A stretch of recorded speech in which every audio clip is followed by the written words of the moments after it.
শেখ হাসিনা মানে আমাদের সেই আপনার মনস্টার শেখ হাসিনা এমনি এমনি পড়াইয়া দিল্লি যায় নাই।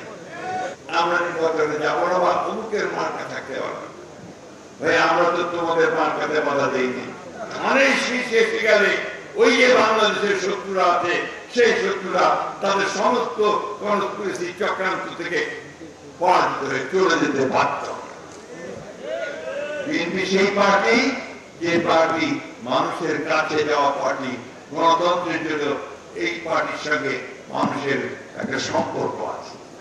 আজকে সংবাদপত্র দেখলাম কিছু কিছু ব্যক্তি বা দল তারা ধমক দিচ্ছে, হুমকি দিচ্ছেন যে অমুক মার্কা না দিলে আমরা নির্বাচনে যাবো না বা অমুকের মার্কা থাকতে পারবো ভাই, আমরা তো তোমাদের মার্কাতে বাধা দিইনি।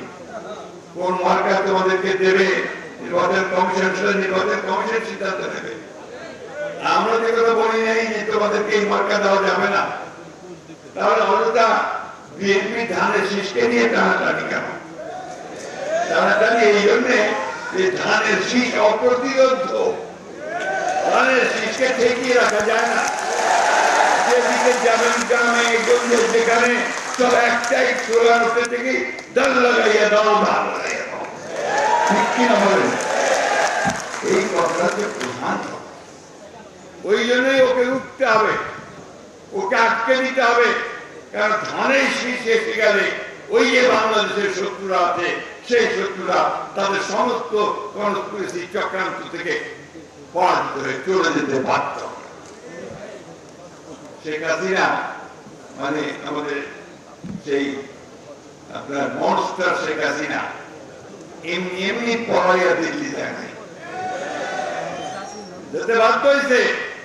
কারণ আমরা সেই গ্রাউন্ড তৈরি করেছি, আমরা সেই ভিত্তি তৈরি করেছি, দীর্ঘ 15 বছরের সংগ্রাম দিয়ে, বুকের রক্ত দিয়ে লড়াই করে সেই গ্রাউন্ড আমরা সুন্দর।